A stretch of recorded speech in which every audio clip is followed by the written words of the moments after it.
I want to lose weight, said Rowie never. In fact, I'm in the kitchen and I'm going to put on weight. I'm here to put on some weight.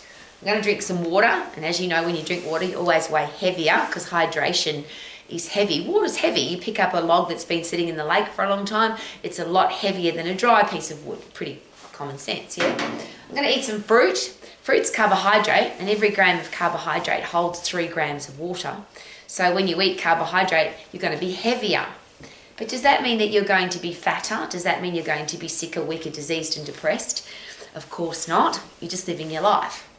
And that's my really interesting question. Isn't it sad, for me complicated and perplexing, that so many people are obsessing over how much they weigh and what they should weigh, that they don't live their life? Everything about their life is determined by what the scales say. What their hair weighs, their skin, their bones, their heart, their lungs, their pancreas, their liver, their kidneys. All of that together tells you what you weigh on the scales. And that's why I don't want to lose any weight. And I will never say that I want to lose weight. I never have in my entire life, and I never will. Because losing weight has nothing to do with being healthy, fit, strong, lean, energetic, and being able to live your life to the max. I don't want to lose weight out of my bones, for example. That's osteoporosis. It's a bone thinning disease. I want to have really heavy bones. I don't want to lose weight out of my muscle, because my muscle is my metabolism. So if I lose muscle, I'll definitely lose a stack of weight, because muscle's very heavy. But if I lose muscle, then I'm losing not only the speed of my metabolism, so I have to eat less. No, I love food, so I want to eat as much as I ever want to. But I can't do stuff. If your muscles are wasting away, you get weak. And if you're weak, you can't go and do all the exciting things that life should be all about. Hiking and biking and running and swimming and playing with your kids and being able to handle life, because you've got really strong muscles. I don't want to be dehydrated, because your brain runs predominantly on fluid. Your muscles run on fluid. If you're dehydrated, you feel sick and tired and can't be bothered, lethargic. That's one of the, when people say to me, Rowie, I've got a headache, the very first thing I always ask is, what colour is your tinkle? Because if you're dehydrated, you'll have yellow tinkle and you feel terrible. So I don't want to be light from being dehydrated. So I could cut my hair, but I haven't got any hair, because people who have short hair weigh less than people with long hair, obviously, because hair weighs. You cut your fingernails, they all have a certain amount of weight. You know, and I'm using that as a silly example, but some people will share with me, I've lost half a kilo. But if you have a good haircut and then you chop your nails and then you have a pee or a poo, you'll weigh at least half a kilo less. But what's that got to do with being healthy, fit, strong, lean and energetic? And then there's the psychological. If you feel fantastic and you love the way you see in the mirror, what you see in the mirror, and your clothes are looking awesome, but you stand on the scales and the scales tell you that you should, according to your goal weight, you should be 5 kilos lighter, you're going to have a terrible day. And a lot of people do. They feel fantastic, stand on the scales, and they feel terrible. The reverse of that, there's a lot of people that stand on the scales and they're the right weight. Oh, look, I'm at my goal weight. But they still look terrible. They've lost muscle, they've lost energy because they've been on some crazy diet, so they've got nothing to go and live their life with, but they weigh the right amount. I watch a lot of people with sad looks on their faces, they've got no energy, they wake up tired, but they are the goal weight.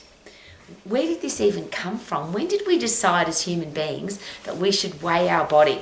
How much do my bones and my hair and my heart and my lungs and my kidneys and my pancreas weigh versus how do I look and how do I feel? And you don't need a scale to tell you that. You can look in the mirror and the mirror will tell you how you look. And often that will also determine how you feel, because if your body doesn't look good, you tend not to feel good either. But have you met those people that aren't technically beautiful and they aren't technically, or they don't have a perfect body, but they've still got happy, positive lives. They still live with passion and enthusiasm because they're alive. There's a lot of people that have no legs. If you've got no legs, you'll weigh a lot less, I promise. They're the biggest muscles in your body and they're very heavy. I've met lots of people that have no legs, but they're still really happy. I've met a lot of people that are their goal weight and they're still really miserable. So why do we weigh ourselves? Now, you can, of course, do that. In a lot of people's lives, that their happiness is determined by their weight. What if you just threw them away? What if you had no scales in your house? Now, we have scales at our house because my gorgeous husband, K-Man, is a professional fighter. He has to often make weight for a martial arts competition. So he has to weigh himself. But the example I always use for this, and it's just so gorgeous to watch. If he's got to be 69 kilos or 75 kilos or 80 kilos, and he normally carries around about 90 kilos, that's his comfortable, happy, have a few wines, have a chocolate biscuit, live your life to the max kind of a life. He certainly doesn't live like a fanatic. But if he's got to make weight for a fight, he just very consistently cuts calories. He doesn't change his diet or do some fanatical weird thing. He just eats less. So if he normally has 2 glasses of wine, he'll have 1. If he normally has 2 pieces of bread and a sandwich, he'll just have 1. If he normally has a big steak, he'll have a little one. And he always comes in exactly on weight. So if he has to be under 70 kilos, he'll come in at 69.9. That's the littlest I've ever seen him. That's a very small K-man. But he did it, of course, because that was the competition that he was in. I'm sharing that with you because the process of actually having to lose weight for competition so that you can go and do the thing that you love is a very simple mathematical process. But people turn that process into something that's emotional and highly charged, and a lot of people have to make weight for competition, by the way, get very emotional and angry, hangry they call it. They treat people badly, they're grumpy, they're miserable, they're negative, they're horrible to make weight for their bodybuilding competition or for their race or for their martial arts competition. Well, I don't have a husband like that, luckily. He just makes weight. He's his gorgeous self all of the time, and there's nothing fanatical about the way he lives. And I'm sharing that with you because why do we make food and exercise and looking good and feeling good such a complicated process? As I always share, get fresh air and sunshine every day. Be the fittest and strongest you can possibly be, because that will turn your body into a fat-burning machine. If you don't like the way your body looks, change the things that you can, which is how much body fat you've got. Change your posture. So you stand in the upright position. That's determined by strong muscles pulling on strong bones.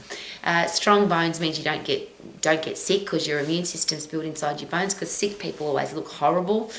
You lose a lot of weight when you get sick too, by the way. A lot of people share that, don't they? Oh, I'm on the best weight loss program because I've been sick. What a ridiculous thing to say. How about be healthy, fit, strong, lean, energetic, love what you see in the mirror, love the way your body feels to touch, get the results that you want from your eating and exercise plan so that you can live your life to the max without dieting, without being fanatical, without cutting the things that you love, without, oh, I can't have a glass of water because I'm going to be heavier. I've had so many people in my life say that to me. I don't want to drink water because it makes me heavier on the scales. I'm on a low carb diet, which means their brain doesn't function very well, because just be reminded that your brain functions on glucose. If you aren't fully aware of how that works, God forbid you ever end up in hospital. If somebody can't eat, they're on a glucose drip so that their brain works properly. Your body needs carbohydrate, protein, fat, fresh air, sunshine, and a positive attitude. And if you're fit and strong, everything works together beautifully. That's how simple it can be. So if you want to weigh yourself, of course you will. But what a complicated, frustrating, annoying way to live, especially if the scales say that you're the right weight but you don't like the way you look. And I think even worse, if you love the way you look and you feel fantastic, but then you get miserable and grumpy and feel stressed because the number on the scales is wrong.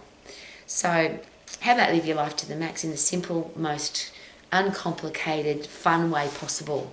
Get fit, get puffed to get fit. Lift heavy to get strong. Do it safe so that you don't get injured. Do it short so you don't get bored. Eat all the foods that you love. Don't eat any of the foods that you don't like. When you're healthy, fit and strong, you'll eat. When you're hungry, you'll stop eating. When you're full, you'll look and feel fantastic. You'll look and feel amazing. And you'll be able to live your life to the max. Live your life to the max. Woo-hoo-hoo.